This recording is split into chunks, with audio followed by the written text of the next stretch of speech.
तो last lecture में हमने हीट एंड वर्क के बारे में देखा था। अब इस लेक्चर में हम जो बात करने वाले हैं वो फर्स्ट लॉ ऑफ थर्मोडायनेमिक्स के बारे में बात करने वाले हैं। फर्स्ट लॉ ऑफ थर्मोडायनेमिक्स ये कह सकते हैं कि आपका एनर्जी से रिलेटेड है, जहां पर जीरोथ लॉ आपका क्या था, थर्मल इक्विलिब्रियम से रिलेटेड था। तो ये जो फर्स्ट लॉ है ये आपका किससे रिलेटेड है, एनर्जी से रिलेटेड है, यानी सेकंड ई की जो हमने बात की थी उससे रिलेटेड है। तो सिंपल भाषा में बोले तो जो फर्स्ट लॉ ऑफ थर्मोडायनेमिक्स है वो क्या कहता है कि energy is conserved, energy can neither be created nor be destroyed but it can be transformed from one form to another form, this is the law of conservation of energy. तो यही आपका क्या है, फर्स्ट लॉ ऑफ थर्मोडायनेमिक्स है। इसके बारे में अब अभी हम बात करेंगे कि कैसे ये law of conservation of energy है। तो इसमें सबसे पहले देखिए जो फर्स्ट लॉ ऑफ थर्मोडायनेमिक्स है, फर्स्ट लॉ ऑफ थर्मोडायनेमिक्स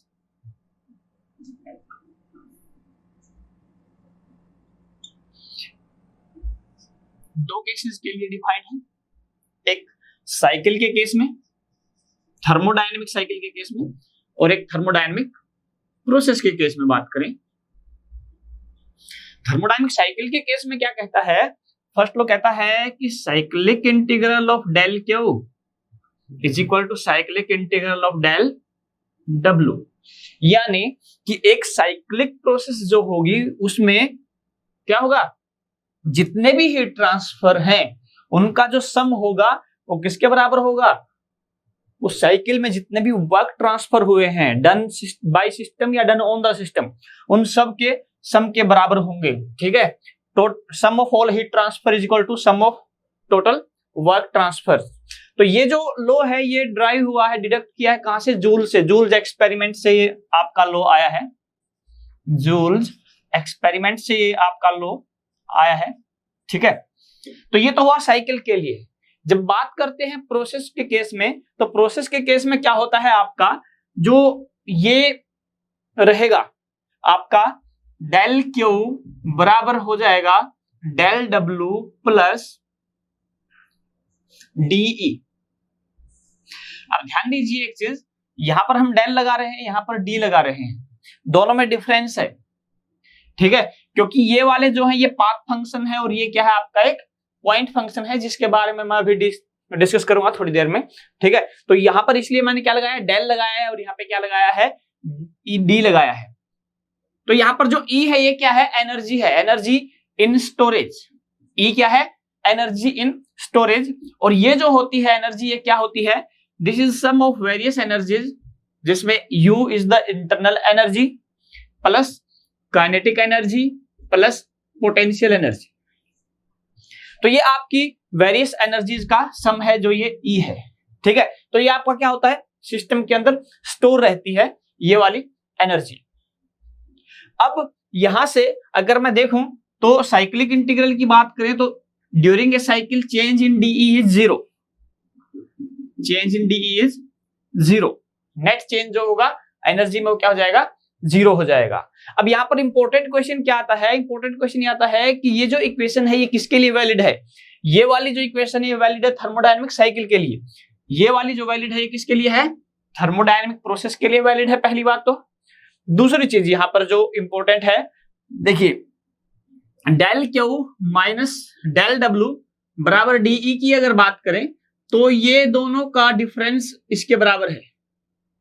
ये क्या है आपका, ये पॉइंट फंक्शन है, पॉइंट फंक्शन का मतलब प्रॉपर्टी, इसके बारे में मैं अभी डिस्कस करूंगा नेक्स्ट टॉपिक में। ये पॉइंट फंक्शन है, ये पाथ फंक्शन है, तो ये पाथ, ये भी पॉइंट फंक्शन हो गया, इन दोनों का डिफरेंस भी, ये भी पॉइंट फंक्शन है। तो ये पूरी इक्वेशन अब पाथ पे डिपेंड नहीं करती, तो प्रोसेस क्या हो सकती है, रिवर्सिबल के लिए भी वैलिड है ये, और आपका इरिवर्सिबल प्रोसेस के लिए भी ये वैलिड रहेगा। सिस्टम की अगर बात करें तो ये जो एनर्जी है ये internal energy, kinetic energy, potential energy, तो ये किसके लिए भी वैलिड रहेगा, ये आपका ओपन सिस्टम के लिए भी वैलिड है और क्लोज सिस्टम के लिए भी वैलिड है। दोनों सिस्टम के लिए इक्वेशन क्या रहेगी, वैलिड रहेगी। तो ये आपका जो क्वेश्चन है ये एग्जाम में पूछा जाता है। अगर अब बात करें कि आपके पास क्लोज सिस्टम है, क्लोज सिस्टम के केस में क्या होता है काइनेटिक एनर्जी या तो जीरो या neglected, potential energy change zero या नेग्लेक्टेड होगा, तो E बराबर क्या हो जाएगा, U हो जाएगा। तो डेल्टा E बराबर किसके बराबर हो जाएगा, du के बराबर हो जाएगा। तो इस केस में जो आपका डेल Q होगा वो किसके बराबर होगा, डेल W प्लस du के बराबर होगा। अब ये वाली जो इक्वेशन है ये आपकी क्या हो जाएगी, रिवर्सिबल और इरिवर्सिबल दोनों के लिए वैलिड रहेगी। साथ में अगर बात सिस्टम की करें तो अब ये ओपन सिस्टम के लिए वैलिड नहीं है, क्योंकि ओपन सिस्टम के जो एलिमेंट थे वो इसमें से रिमूव कर दिए गए हैं। अब सिर्फ क्लोज सिस्टम की जो आपकी इंटरनल एनर्जी है सिर्फ वो बची है, ठीक है। तो इंटरनल एनर्जी बची है, तो इस केस में हम क्या बोलेंगे, ये सिर्फ क्लोज्ड सिस्टम के लिए वैलिड है। ये किसके लिए वैलिड है, क्लोज सिस्टम के लिए वैलिड है। तो ये आपका फर्स्ट लॉ ऑफ थर्मोडायनेमिक्स है, ये first law of thermodynamics for close system है, ठीक है। ये एनी सिस्टम एनी प्रोसेस, ये any process but only close system के लिए वैलिड है। अब लॉ ऑफ कंजर्वेशन ऑफ का मतलब क्या हुआ, यहां पर लॉ ऑफ कंजर्वेशन का मतलब हुआ, देखिए ये आपके पास एक सिस्टम था, इसमें आपने क्या की, ये थर्मोडायनेमिक सिस्टम है, इसमें आपने हीट प्रोवाइड की, कुछ एनर्जी क्या हो गई इसमें स्टोर हो गई, और रिमेनिंग एनर्जी किस में कन्वर्ट हो गई, वर्क में कन्वर्ट हो गई। तो आपके पास जितनी भी एनर्जी थी वो सारी क्या हो गई, डिस्ट्रॉय नहीं हुई, खत्म नहीं हुई कहीं पे भी, वो क्या हुई है, चेंज हो गई है। कुछ इंटरनल एनर्जी में चेंज हो गई है, कुछ आपकी वर्क में चेंज हो गई है। यानी energy can neither be created nor be destroyed, अपने आप कहीं से बन के भी नहीं आ रही एनर्जी एक्स्ट्रा, ठीक है। Energy can neither be created nor be destroyed but can be transformed into other form, दो फॉर्म में चेंज हो गई है जो आपने हीट सप्लाई की थी वो, ठीक है। तो इसलिए जो फर्स्ट लॉ ऑफ थर्मोडायनेमिक्स है वो आपका law of conservation of energy भी है। अब अगर बात करें इन एनर्जीज के बारे में, U is internal energy, kinetic energy और पोटेंशियल एनर्जी। अब इंटरनल एनर्जी क्या होती है कि मान लीजिए आपके पास ये सिस्टम है, इसमें गैस है, तो गैस के पास क्या है, गैस में पार्टिकल्स हैं, हर एक पार्टिकल के पास एक अपनी एनर्जी है, अपनी वाइब्रेशनल एनर्जी है, मॉलिक्यूलर वाइब्रेशनल एनर्जी है, मॉलिक्यूलर काइनेटिक एनर्जी है, मॉलिक्यूलर पोटेंशियल एनर्जी है। तो वो जो एनर्जी है वो मिलके बनाती है क्या, इसकी इंटरनल एनर्जी को बनाती है, ठीक है।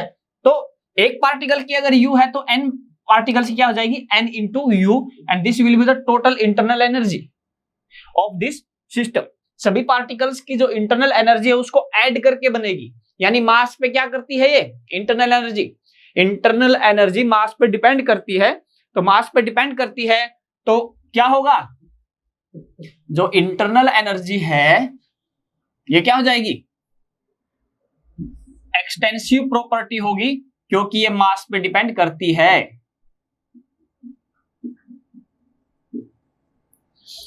ठीक है। इसके बाद अगर बात करें इंटरनल एनर्जी के बारे में, तो इंटरनल एनर्जी के लिए जो फॉर्मूला होगा वो क्या होगा, इंटरनल एनर्जी के लिए फॉर्मूला होगा mCV/dt, और पर यूनिट मास पे बात करें तो du is equal to CV into dt।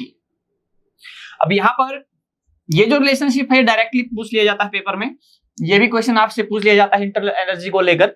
इसके अलावा एक और इंपॉर्टेंट क्वेश्चन है कि इंटरनल एनर्जी जो आपकी है, internal energy of A system is function of temperature alone in case of ideal gases. Ideal gases के केस में जो आपकी इंटरनल एनर्जी है वो टेम्परेचर पे डिपेंड करती है। इसका मतलब क्या है कि टेम्परेचर बढ़ेगा तो इंटरनल एनर्जी सिस्टम की बढ़ेगी, टेम्परेचर घटेगा तो इंटरनल एनर्जी घटेगी। तो ये आपका क्या हो गया है, इंटरनल एनर्जी का कंसेप्ट है। ये पॉइंट्स हैं जो आपके पूछे जा सकते हैं। चेंज इन इंटरनल एनर्जी निकालोगे तो U2 माइनस U1 बराबर क्या हो जाएगा, CV into T2 minus T1। इसके बाद अगर हम बात करें काइनेटिक एनर्जी, तो काइनेटिक एनर्जी क्या है, हाँ इंटरनल एनर्जी हमने कहा हर एक मॉलिक्यूल की हम चेक कर रहे हैं, तो इसीलिए इसको मॉलिक्यूलर एनर्जी भी हम बोल सकते हैं। मॉलिक्यूलर एनर्जी है एक तरीके से, मॉलिक्यूल लेवल पे हम बात कर रहे हैं इसलिए मॉलिक्यूलर एनर्जी है, ठीक है। माइक्रोस्कोपिक एनर्जी बोल सकते हो, माइक्रोस्कोपिक एनर्जी है, ठीक है। मोलिकुलर लेवल तक हम चले गए हैं इसीलिए। इसके बाद अगर बात करें काइनेटिक एनर्जी, काइनेटिक एनर्जी क्या होती है?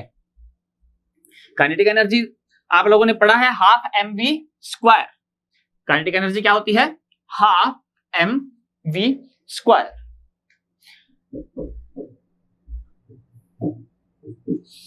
और पर यूनिट मास करें तो k equal to V square by 2। तो ये पूरे सिस्टम की देखी जाएगी, पूरे मतलब कि जो मास एंटर कर रहा है सिस्टम के अंदर, तो इस जितना ही पोर्शन हम मास का सिलेक्ट करेंगे उसकी एनर्जी ये हमारी काउंट होगी। पोटेंशियल एनर्जी की बात करें तो पोटेंशियल एनर्जी के बारे में आपको पता ही है कि mgh होती है, और ये किसके कारण होती है? हाइट लेते हैं डेटम से, डेटम से क्या लेके चलते हैं? हाइट। तो उस हाइट पे कोई भी ऑब्जेक्ट रखा है तो वहां पर उसका मास g m इंटू जी इंटू एच से मल्टीप्लाई करेंगे तो आपको पोटेंशियल एनर्जी मिलेगी। इसके बाद एनर्जी में एक और टर्म आती है एंथैल्पी। एक टर्म और आती है एंथैल्पी। एंथैल्पी क्या होती है? एंथैल्पी की अगर बात करें तो क्या होगा? H is equal to U plus PV. This is the sum of what? Internal energy and product of pressure and volume. ये क्वेश्चन बहुत बार एसएससी जेईई में पूछा जा चुका है, बहुत बार पूछा जा चुका है। जो एंथैल्पी है वो क्या होती है? Sum of internal energy and product of pressure and volume. अगर स्मॉल में बात करें तो H is equal to U plus PV. तो इसके लिए एक ये इंपॉर्टेंट क्वेश्चन है। दूसरा DH बराबर जो होता है वो क्या होता है आपका? CP dt। कैपिटल DH जो हो जाएगा ये हो जाएगा MCP dt। एक और यहां पर हम डिडक्ट कर सकते हैं फॉर्मूला, अगर देखें तो CP का फॉर्मूला क्या हो जाएगा? DH बाई dt, और CP का फॉर्मूला हो जाएगा DH बाई dt, और वहीं पर CV का फॉर्मूला जो हो जाएगा वो क्या हो जाएगा? DU by dt। ठीक है, तो ये आपका क्या हो गया है? एंथैल्पी का कंसेप्ट है। Enthalpy is what? Enthalpy is the total energy, एक तरीके से आप बोल सकते हैं total energy of the system is your enthalpy. This is due to flow work also. Flow work है ये आपका P इंटू V, वो ऐड होता है आपका इंटरनल एनर्जी में, तब हमें क्या मिलती है? एंथैल्पी मिलती है। तो ये हमारी क्या हुई? वेरियस टाइप्स ऑफ एनर्जीज हमारी हैं जो आपकी एग्जाम्स में पूछे जाते हैं, जिनसे क्वेश्चन आपके बनते हैं। ठीक है, अब अगर बात करें, अभी थोड़ी देर पहले मैंने बोला था कि ये पाथ फंक्शन है, ये पॉइंट फंक्शन है, तो इनके बीच में क्या डिफरेंस है वो हम एक बार डिस्कस करते हैं थोड़ा सा, कि what is path function, what is point function.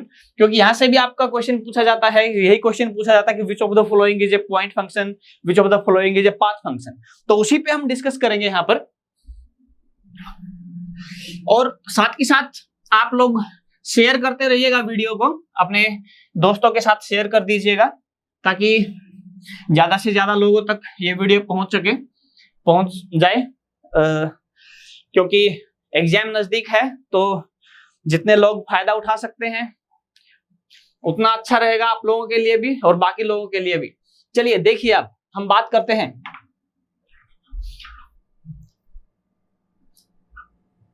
एक डायग्राम मैं बनाता हूं। मान लीजिए पीवी डायग्राम यहां बनाता हूं। अगर पीवी डायग्राम बनाता हूं और एक आपके पास यहां पर सिलेंडर पिस्टन अरेंजमेंट है, ये सिलेंडर पिस्टन अरेंजमेंट है, तो इनिशियली क्या होगा? पॉइंट 1 है, पॉइंट 1 पे मैं बोल देता हूं pressure is P1, volume is your V1। Pressure is P1, volume is V1। ठीक है, अब मैं सेकंड पॉइंट पे चला गया, पिस्टन हमारा 1 से 2 पे गया, तो यहां पर मान लेते हैं एक्सपेंशन हुआ, वॉल्यूम बढ़ा, प्रेशर घटा, हम पहुंच गए P2 और V2। तो यहां पर क्या है, इन दोनों के बीच में 1 और 2 के बीच में आप कितने भी पाथ बना सकते हो, कितने भी थर्मोडायनेमिक पाथ बना सकते हो, लेकिन अगर आपसे फाइनली पूछा जाए कि चेंज इन प्रेशर कितना होगा तो आप क्या बोलोगे? आप बोलोगे P2 माइनस P1। अगर वॉल्यूम में चेंज पूछा जाए तो क्या बोलोगे? V2 minus V1। क्या कोई, चाहे पाथ आपने कौन सा लिया हो, चाहे A लिया हो, चाहे B लिया हो, चाहे C लिया हो, ठीक है, तीनों केसेस में क्या होगा? ये जो इक्वेशन है ये चेंज नहीं होगी। अब एक और इंपॉर्टेंट क्वेश्चन यहां पर ग्राफ से मैं बता देता हूं, जो पीडीवी है ये वर्क डन है, ये क्या होता है आपका एरिया अंडर पीवी ग्राफ।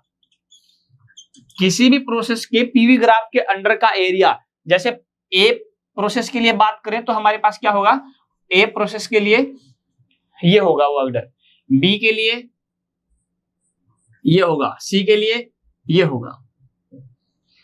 तो एक चीज देखने वाली क्या है कि यहां पर जो वर्क डन है वो आपका हर एक प्रोसेस के लिए चेंज हो रहा है, हर एक पाथ के लिए चेंज हो रहा है। तो इसीलिए अगर मुझसे बोला जाए कि डेल्टा डब्ल्यू का इंटीग्रेशन किया जाए, यहां पर इंटीग्रेशन का लगा देता हूं मैं निशान, ताकि तो W2 माइनस W1 अगर हम ये लिखते हैं तो ये टोटली गलत है। क्यों? क्योंकि यहां पर वर्क डन चेंज नहीं हो रहा, W2 माइनस W1 पॉइंट पे डिपेंड नहीं कर रहा, पाथ पे डिपेंड कर रहा है। ठीक है, तो ये वाले जो दोनों सिर्फ पॉइंट पे डिपेंड करते हैं, पाथ पे डिपेंड नहीं करते, इसीलिए इनको क्या बोलते हैं, पॉइंट फंक्शन। और ये क्या है, ये आपका है पाथ फंक्शन। ये क्या है, पाथ फंक्शन, क्योंकि ये किस पे डिपेंड कर रहा है, path followed by the system पे डिपेंड करता है 1 से 2 तक जाने के लिए। इसलिए कौन सा पाथ लिया, ए लिया, बी लिया या सी लिया, work done in path C is greater than work done path B is greater than work done in path A. तो हर एक केस में क्या है, डिफरेंट डिफरेंट है, तो ये क्या हो गया, पाथ फंक्शन हो गया है। अब इसको कैसे लिखेंगे, इसको हम लिखते हैं 1 से 2 W work done from 1 to 2, यानी यहां पर W2 माइनस W1 नहीं लिख सकते, क्योंकि वर्क हम ये नहीं कहते कि सिस्टम के पास इतना वर्क है, नहीं, हम कहते हैं कि सिस्टम ने कितना वर्क किया 1 से 2 तक जाने में। हम कभी ये नहीं कहते कि सिस्टम ने के पास इतना वर्क है, नहीं। ठीक है, तो इसीलिए हम इसको W1 से 2 लिखेंगे, ये नहीं कि पहले W2 वर्क था इसके पास, अब W1 हो गया है तो नेटवर्क ये हो गया, नहीं, ऐसा नहीं बोलेंगे। ठीक है, तो 1 से 2 तक जाने में कितना वर्क किया वो हम यहां पर बोलेंगे। ठीक है, तो इसीलिए ये आपका क्या है, पाथ फंक्शन है। और ये जो साइन है ये आपका होता है इन एग्जैक्ट डिफरेंशियल का, इन एग्जैक्ट डिफरेंशियल का, जबकि ये वाला है, ये जो साइन है डी, ये आपका है एग्जैक्ट डिफरेंशियल का। एग्जैक्ट डिफरेंशियल वो होते हैं जिनका इंटीग्रेशन सिंपल तरीके से कर सकते हैं, लेकिन इन एग्जैक्ट डिफरेंशियल के केस में अगर आपको इंटीग्रेशन करना है तो आपको एक इंटीग्रेशन फैक्टर चाहिएगा, इंटीग्रेटिंग फैक्टर चाहिएगा। ठीक है, तो ये दोनों के बीच में डिफरेंस है। तो in exact differential he path function होते हैं, और जो एग्जैक्ट डिफरेंशियल है वो क्या होते हैं, आपके पॉइंट फंक्शन होते हैं। तो इंपॉर्टेंट क्वेश्चन पार्ट यहां पर क्या है, इंपॉर्टेंट पार्ट ये है कि जो हीट और वर्क हैं ये दोनों आपके पाथ फंक्शन हैं, जबकि जितनी भी थर्मोडायनामिक प्रॉपर्टी है, जितनी भी थर्मोडायनामिक प्रॉपर्टी है वो सभी आपकी क्या है, पॉइंट फंक्शन है।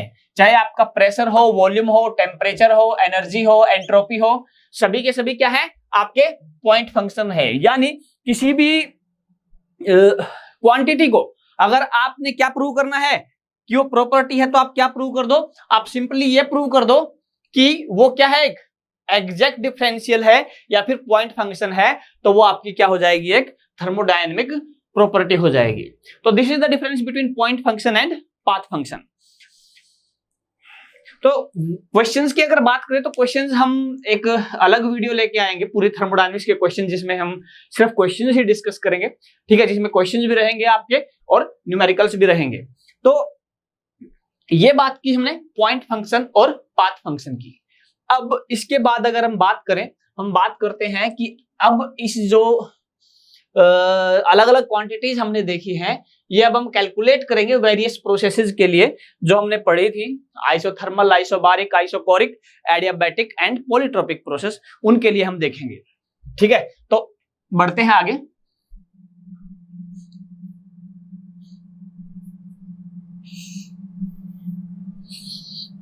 ये साथ ही साथ नोट करते रहना, शॉर्ट नोट्स बनाते रहना, अपने रिवीजन में आपकी हेल्प करेंगे। इसके अलावा आप हमारा टेलीग्राम ग्रुप भी ज्वाइन कर सकते हैं। टेलीग्राम ग्रुप में हम आपको यहाँ पर जितना भी हमारा मटेरियल है, जो भी चीजें हैं, जो भी थ्योरी पार्ट होगा या कुछ भी क्वेश्चंस वहां पर हम आपको प्रोवाइड करवाएंगे। इसके अलावा टेलीग्राम ग्रुप पे हम क्विज भी कंडक्ट कर रहे हैं, तो आप वहां पर क्विज का हिस्सा बन सकते हैं जाके, ठीक है। वहां पर डेली क्वेश्चंस आपके पुट किए जाएंगे, तो आप आंसर कर सकते हैं और डिस्कशन भी उस पर हम कर सकते हैं। तो जो टेलीग्राम का ग्रुप चैनल का जो लिंक है वो डिस्क्रिप्शन में दिया गया है, वहां पर क्लिक करके आप सीधा ज्वाइन हो सकते हैं। अब बात करते हैं कि अगर वेरियस प्रोसेसेस के लिए अगर बात करें तो कैसे हम इनको निकालेंगे वेरियस प्रॉपर्टीज को। तो प्रोसेस कौन कौन सी है हमारे पास, सबसे पहले हम प्रोसेसेस की बात करते हैं। प्रोसेस हमारे पास जो है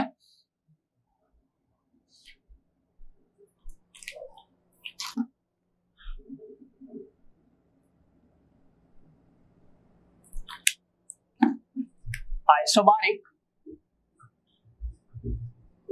आइसोकोरिक, आइसोथर्मल, एडियाबैटिक, पॉलीट्रोपिक। तो यहाँ पर एक पूरी टेबल मैं बना दूंगा इसमें, ठीक है। एक टेबल बनाएंगे पूरी, जिसमें हम सारी चीजें क्या है कंक्लूड कर देंगे एक ही टेबल में। तो सबसे पहले हम बात करते हैं प्रॉपर्टी रिलेशनशिप की। प्रॉपर्टी रिलेशनशिप, प्रॉपर्टी कौन सी है, पीवीटी। मेनली हम प्रॉपर्टी और मास की हम बात करते हैं, तो इन्हीं प्रॉपर्टीज के बीच में आपको रिलेशनशिप निकालना है। तो इनके बीच में रिलेशनशिप सबसे पहले बात करते हैं आइसोबारिक। आइसोबारिक मतलब क्या होता है, प्रेशर कांस्टेंट, प्रेशर क्या रहेगा, कांस्टेंट रहेगा। और पीवी इज इक्वल टू, अगर एमआरटी से हम कैलकुलेट करें तो क्या रहेगा, PV is equal to MRT से हम कैलकुलेट करें तो यहां पर पी कांस्टेंट है, तो एम भी कांस्टेंट है, आर भी कांस्टेंट है गिवन, क्योंकि हम यहां पर ध्यान रखिएगा क्लोज सिस्टम के लिए हम बात कर रहे हैं, और क्लोज सिस्टम है तो आपका क्या रहेगा, मास भी कांस्टेंट रहेगा। तो P is equal to C, तो यहां पर V is directly proportional to T, या फिर लिख सकते हैं V बाई T बराबर आपका कांस्टेंट। आइसोकोरिक के केस में क्या हो जाएगा, वॉल्यूम बराबर कांस्टेंट, वॉल्यूम कांस्टेंट है तो यहां पर क्या हो जाएगा, P बाई T बराबर कांस्टेंट। आइसोथर्मल के केस में टेम्परेचर कांस्टेंट होगा तो PV बराबर कांस्टेंट आ जाएगा, टेम्परेचर बराबर कांस्टेंट, PV बराबर कांस्टेंट। एडियाबैटिक के केस में अगर बात करें तो यहां पर एडियाबैटिक इंडेक्स आपका आएगा PV raise to power gamma बराबर constant, TV raise to power gamma -1 बराबर कांस्टेंट। गामा क्या है आपका, CP बाई CV इसको बोलते हैं एडियाबैटिक इंडेक्स। इसके बाद अगर बात करें T upon P raise to power gamma -1 upon gamma बराबर क्या हो जाएगा, कांस्टेंट। तो ये तीन रिलेशनशिप है एडियाबैटिक प्रोसेस के केस में। ऐसे ही पॉलीट्रोपिक में भी आपके तीन बनेंगे, सिर्फ गामा की जगह आपको क्या लगाना है, n लगाना है, TV raise to power n-1 constant, T upon P raise to power n-1 by n बराबर कांस्टेंट। तो ये हमारे क्या हो गए, प्रॉपर्टी रिलेशनशिप हो गए हैं। अब दूसरी बात करते हैं वर्क ट्रांसफर की, कि वर्क ट्रांसफर कितना होगा। आइसोबारिक प्रोसेस में वर्क डन जो होगा,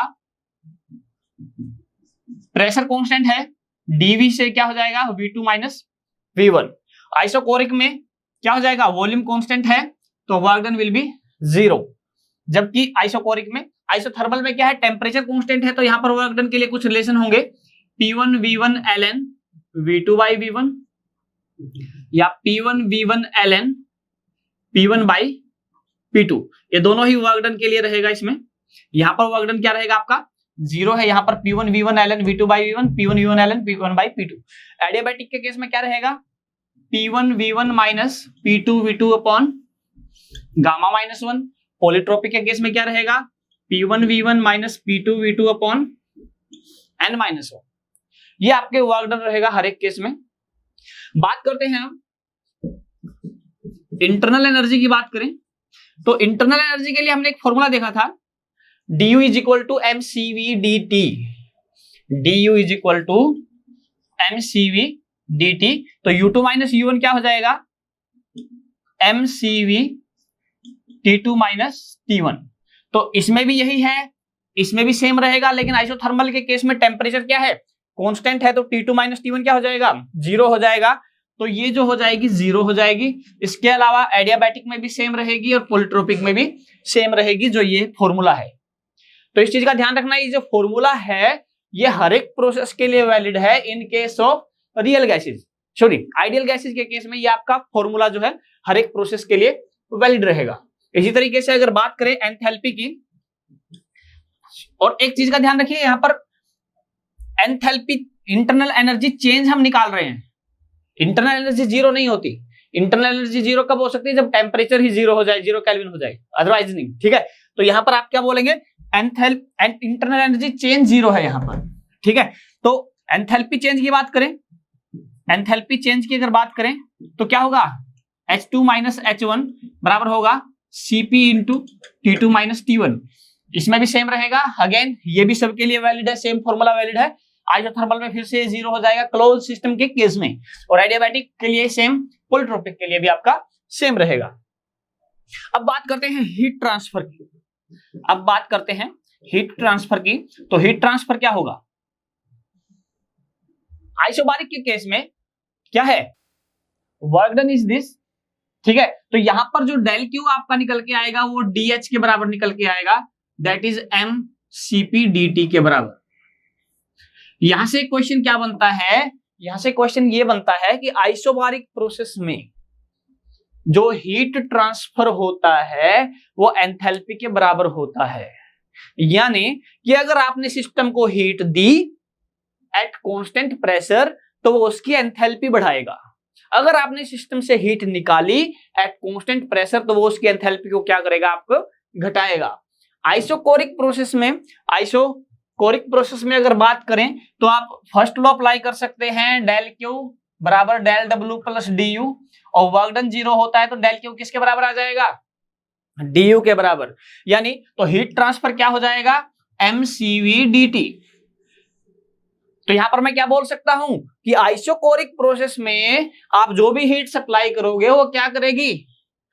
आइसोकोरिक प्रोसेस में हीट सप्लाई करोगे तो वो इंटरनल एनर्जी बढ़ाएगी, अगर आप हीट निकालोगे तो इंटरनल एनर्जी को क्या कर देगी? ये घटा देगी। किस केस में? आइसोकोरिक में। जबकि आइसोथर्मल प्रोसेस में क्या होता है आपका? डी यू 0 होता है, तो इसलिए क्या होगा? जो डेल क्यू है वो डेल डब्ल्यू के बराबर होगा, यानी जो हीट ट्रांसफर है वो किसके बराबर होगा? वर्क ट्रांसफर के बराबर होगा। एडियाबैटिक प्रोसेस में क्या होता है आपका? डेल क्यू 0 होता है, तो इसीलिए मैं क्या लिख सकता हूं? 0 बराबर है del W plus D U, del W plus D U. तो यहां पर डेल डब्ल्यू किसके बराबर हो जाएगा? Minus D U. क्या होगा? अगर वर्क डन को प्लस कर दिया जाए, work done by the system होगा, तो क्या होगा? सिस्टम की इंटरनल एनर्जी क्या हो जाएगी? माइनस, घटेगी। इसका मतलब एडियाबैटिक प्रोसेस में जो वर्क होता है वो कब होता है? At the expense of internal energy. System अपनी इंटरनल एनर्जी खर्च करता है तब वर्क होता है। अगर सिस्टम पे वर्क करोगे तो ये माइनस हो जाएगा, तो उस केस में जो इंटरनल एनर्जी क्या हो जाएगी? बढ़ जाएगी। यानी एडियाबैटिक में प्रोसेस में क्या करोगे? सिस्टम पे वर्क करोगे तो उसकी इंटरनल एनर्जी क्या हो जाएगी? पॉजिटिव हो जाएगी, बढ़ जाएगी। तो ये आपकी क्या हो गई है? Adiabatic process. इसके बाद बात करें पॉलीट्रोपिक प्रोसेस के लिए। पॉलीट्रोपिक प्रोसेस में अगर बात करें तो आपका क्या हो जाएगा? जो हीट ट्रांसफर है वो क्या रहेगा? n minus gamma upon n minus 1 into CV into T2 minus T1। ये आपका क्या रहेगा? हीट ट्रांसफर इन पॉलीट्रोपिक प्रोसेस। ये ज्यादा इंपॉर्टेंट आपका नहीं है क्योंकि मेनली हमारे इन्हीं पार्ट से ये क्वेश्चन पूछा जाता है। ठीक है, तो ये आपके क्या हो गए हैं? इंपॉर्टेंट पॉइंट्स जो हमने डिस्कस करने थे। ठीक है, तो ये आप सभी नोट करके लिख सकते हैं। यहां से काफी क्वेश्चंस आपके पूछे जा सकते हैं, हर एक पॉइंट पे एक क्वेश्चन आपका बन रहा है तो आपसे पूछे जा सकते हैं। ठीक है, तो कुल मिला के ये आपके 25 क्वेश्चंस के अराउंड आपके बन गए हैं। ठीक है, तो अब बात करते हैं इन्हीं प्रोसेस के लिए अगर पीवी ग्राफ बनाना पड़ेगा तो कैसे बनाएंगे। तो अब बात करते हैं पीवी ग्राफ पे। पीवी ग्राफ पे बात करते हैं तो कैसे बनेगा, देखिए। पीवी ग्राफ बनाने के लिए हमें जरूरी है कि स्लोप पता हो। ठीक है, स्लोप और नेचर ऑफ कर्व दोनों पता होने जरूरी हैं। जब दोनों पता होंगे तभी ये कर पाएंगे, ठीक है। तो आइसोबारिक प्रोसेस के लिए जैसे पीवी डायग्राम हम बनाते हैं, स्लोप क्या होता है, y बाई एक्स है तो dy बाई dx होता है, तो ऐसे ही यहां पर dp बाई dv जो होगा वो क्या होगा, स्लोप होगा किसी भी प्रोसेस के लिए। तो सभी के लिए स्लोप निकालते हैं। आइसोबारिक में dp 0 होता है, स्लोप विल बी 0, मतलब लाइन कैसी होगी, हॉरिजॉन्टल 1 से 2, ठीक है, 1 से 2, ठीक है। अब बात करते हैं आइसोकोरिक। आइसोकोरिक में dv 0 होगा तो नीचे 0 होगी तो स्लोप विल बी इनफाइनाइट। ये 6.7 हम ग्राफ बना रहे हैं। इनफाइनाइट का मतलब है वर्टिकल लाइन, ठीक है, वर्टिकल लाइन। अब आइसोथर्मल के केस में क्या होगा, आइसोथर्मल के केस में जो dp बाई dv निकल के आएगा, यानी pv बराबर कांस्टेंट को हम अगर डिफरेंशिएट करेंगे तो it will be minus p by v, minus p by v मतलब क्या हो गया, ये जो pv इक्वल टू c है ये आपका रेक्टेंगुलर हाइपरबोला, क्या है, रेक्टेंगुलर हाइपरबोला, ये नेचर है इसका, और स्लोप नेगेटिव रहेगा, तो इसीलिए जो नेचर रहेगा वो इस टाइप में रहेगा, 2 डबल डैश, ठीक है, 2t लिख देते हैं थर्मल के लिए, आइसोथर्मल के लिए। एडियाबैटिक में क्या होगा, एडियाबैटिक में जो dp बाई dv है इसके आगे क्या लग जाएगा, गामा लग जाएगा। इसको जब डिफरेंशिएट करोगे pv टू गामा बराबर कांस्टेंट को, तो p by v into gamma लगेगा, तो गामा लगने के कारण क्या हो जाएगा, इसका स्लोप मल्टीप्लाई हो जाएगा, तो gamma times the slope of isothermal process, gamma times the slope of isothermal process. तो ये आपका एडियाबैटिक के लिए होगा। अब बात करते हैं पॉलीट्रोपिक के लिए, तो पॉलीट्रोपिक के लिए dp बाई dv बराबर क्या हो जाएगा, np by v, np by v होगा, तो n क्या हो जाएगा, n की वैल्यू जो हम लेते हैं, एनकाउंटर करते हैं, वैसे तो कोई भी हो सकती है वैल्यू, लेकिन जितना हम यूज करते हैं जो हमारी प्रैक्टिकल रेंज में है उस केस में n की वैल्यू 1 से बड़ी और गामा से छोटी होती है। तो यानी कि ये जो ग्राफ है इसका स्लोप जो है एडियाबैटिक और आइसोथर्मल के बीच में लाई करेगा। तो जो इन दोनों के बीच में एक लाइन बना देते हैं, ये 2a हो गया है, ये 2p हो गया है पॉलीट्रोपिक प्रोसेस के लिए, ये आइसोथर्मल के लिए, और ये आपके प्रेशर के लिए। तो ये आपके पांचों ग्राफ आ गए हैं। यहां पर जो है आप देख सकते हैं वॉल्यूम इंक्रीज हो रहा है सब केस में, तो इस केस में हम क्या बोलते हैं, एक्सपेंशन बोलेंगे। ये एक्सपेंशन का ग्राफ है।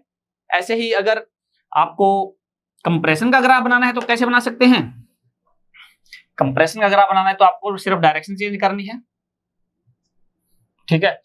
तो जो 2a है वो जो सबसे नीचे है वो सबसे ऊपर, बीच में, और ये सबसे पीछे, ठीक है, ये ऊपर की तरफ।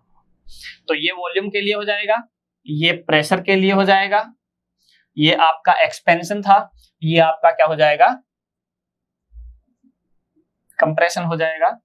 यहां पर जो एडियाबैटिक थी वो एडियाबैटिक यहां आ जाएगी, जो आइसोथर्मल थी वो यहां आ जाएगी, और पॉलीट्रोपिक थी वो यहां पर बीच में ही रहेगी, ठीक है। तो यहां पर देख सकते हैं एक चीज, प्रेशर के लिए देखिए पॉलीट्रोपिक प्रोसेस से हम सभी प्रोसेस कैलकुलेट कर सकते हैं। जैसे pv raise to power n बराबर कांस्टेंट है, अगर n की वैल्यू 0 पुट कर दें तो क्या होगा, p बराबर कांस्टेंट आ जाएगा। तो आइसोबारिक प्रोसेस के लिए n की वैल्यू क्या है, 0। आइसोथर्मल में अगर बात करें n की वैल्यू अगर 1 रख देते हैं तो pv बराबर क्या हो जाएगा, कांस्टेंट, यानी ये आपकी n इज इक्वल टू 1 की वैल्यू हो गई है, ये n इज इक्वल टू 0, ये n इज इक्वल टू 1 की वैल्यू हो गई है। इसके बाद पॉलीट्रोपिक प्रोसेस में n आएगा, n की वैल्यू n पुट की, इसके बाद गामा इंक्रीजिंग है, ठीक है, n की पावर गामा, सॉरी n बराबर गामा रखेंगे तो pv raise to power gamma बराबर कांस्टेंट हो जाएगा। तो यहां पर जो आपकी एडियाबैटिक है इसके लिए n इज इक्वल टू क्या हो गया है, गामा, इसमें n is equal to n है, और वॉल्यूम के लिए n इज इक्वल टू क्या हो जाएगा, इनफाइनाइट हो जाएगा, तो वॉल्यूम बराबर कांस्टेंट आ जाएगा। तो ये n की वैल्यू भी आपसे डायरेक्ट पूछ सकता है पेपर में। तो ये हमारी सभी प्रोसेसेस के लिए अलग अलग जो है कंटेंट है, वेरिएबल्स हैं जो पूछे जा सकते हैं, तो ये आपको ध्यान रखने हैं यहाँ पर, ठीक है। तो ये आपका first law of thermodynamics for close system खत्म होता है। इसके अलावा एक इंपॉर्टेंट पॉइंट कि वर्क डन जैसे आइसोकोरिक प्रोसेस में 0 होता है, ऐसे ही एक फ्री एक्सपेंशन प्रोसेस होती है। ये भी काफी बार पूछा जाता है question, free expansion process. Free expansion process में क्या होता है उसके बारे में हम डिस्कस कर लेते हैं थोड़ा सा। फ्री एक्सपेंशन प्रोसेस के केस में मान लीजिए आपके पास एक चैम्बर है या फिर, और इसके बीच में एक पिस्टन है। देखिए वर्क कब करना पड़ता है, जब हमें रेजिस्टेंस मिले कहीं से, रेजिस्टेंस होगा तभी वर्क होगा। तो यहां पर मान लेते हैं ये फ्रिक्शनलेस है, फ्रिक्शनलेस है यानी कोई भी फ्रिक्शन नहीं है, ये ए है ये बी है, इसको हमने होल्ड किया हुआ है। इस तरफ आपका वैक्यूम है और इस तरफ आपकी क्या है, कोई गैस ए है।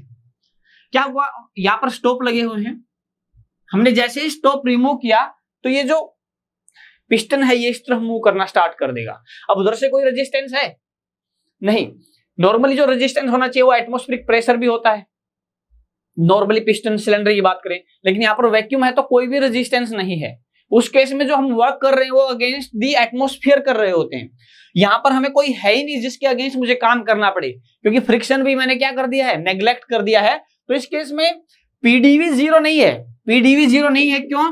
पी अगर हल्का सा भी होगा तो वर्क डन हो जाएगा 0.0000001, ठीक है।